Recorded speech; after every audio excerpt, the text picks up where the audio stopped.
சென்னை மடிப்பாக்கத்தில் தொழிலதிபர் ஒருவரின் நிலத்தை போலியான ஆவணங்கள் தயாரித்து கிட்டத்தட்ட 2 கோடி ரூபாய்க்கு விற்பனை செய்த 2 மோசடி நபர்களை போலீசார் கைது செய்திருக்கிறார்கள். மத்திய குற்றப்பிரிவு போலீசார் அவர்கள் சென்னை நெசப்பாக்கத்தில் உள்ள ஒரு வீட்டில் அறை எடுத்து வைத்திருக்கிறார்கள். அந்த அறையிலிருந்து ஏராளமான அரசு ஆவணங்கள் போலவே போலியான ஆவணங்களை தயாரித்து வைத்திருந்த ஆவணங்கள், அதே போல ரப்பர் ஸ்டாம்புகள் என ஏராளமான அது சட்டவிரோதமாக இவர்கள் தயாரித்து வைத்திருந்த உபகரணங்கள் பறிமுதல் செய்யப்பட்டிருக்கின்றன.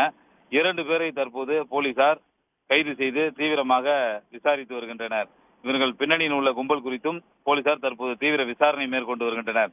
சென்னை தியாகராய நகரைச் சேர்ந்த தொழிலதிபர் சுப்பிரமணியன் என்பவர், அவருக்கு சொந்தமான கிட்டத்தட்ட ஒரு 4500 சதுரடி நிலமானது மடிப்பாக்கம் பகுதியில் இருந்தது. இந்த நிலத்தை இவர் இறந்து விட்டதாக கூறி போலியான ஒரு நபருக்கு வாரிசு சான்றிதழ் வாங்கி கொடுத்து அந்த நிலத்தை கிட்டத்தட்ட 2.5 கோடி ரூபாய்க்கு மற்றொருவருக்கு கிரயம் செய்துள்ளனர். இது தொடர்பாக சென்னை மத்திய குற்றப்பிரிவு போலீசில் சுப்பிரமணியன் புகார் செய்திருந்தார். அதாவது தான் இறந்து விட்டதாக கூறி போலி ஆவணங்கள் தயாரித்து இந்த நிலத்தை வேறொருவருக்கு ஒரு கும்பல் விற்பனை செய்திருக்கிறது.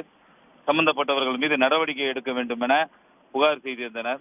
இந்த நிலையில் போலீசார் இது தொடர்பாக தீவிர விசாரணை மேற்கொண்டு வந்தனர். ஏற்கனவே இது தொடர்பாக 6 பேரை போலீசார் கைது செய்திருந்தனர்.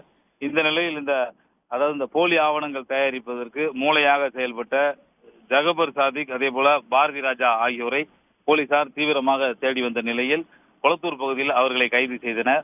இவர்கள் கொடுத்த தகவலின்படி சென்னை அசோக் நகர் நெசப்பாக்கம் பகுதியில் உள்ள ஒரு வீட்டில் சோதனையிட்ட போது அதில் ஏராளமான அரசு ஆவணங்கள் போலவே போலியா தயாரித்து வைத்திருந்த ஆவணங்கள், டிஜிட்டல் பிரிண்டர்கள், வெளிநாட்டு அப்டிஜிட்டுகள் என ஏராளமான உபகரணங்கள், அதேபோல் ரப்பர் ஸ்டாம்புகள் பறிமுதல் செய்யப்பட்டன.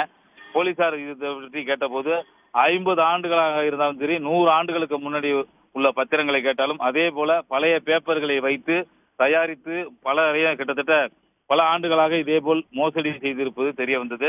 தொடர்ந்து இந்த கும்பலின் ஏற்கனவே 6 பேர் கைது செய்யப்பட்டிருக்கிறார்கள். தற்போது ஜகபர் சாதிக், பாரதி ராஜா ஆகிய 2 கைது செய்யப்பட்டிருக்கிறார்கள். இவர்களுக்கு உடந்தையாக இருந்த மேலும் சிலரையும் போலீசார் தீவிரமாக தேடி வருகின்றனர்.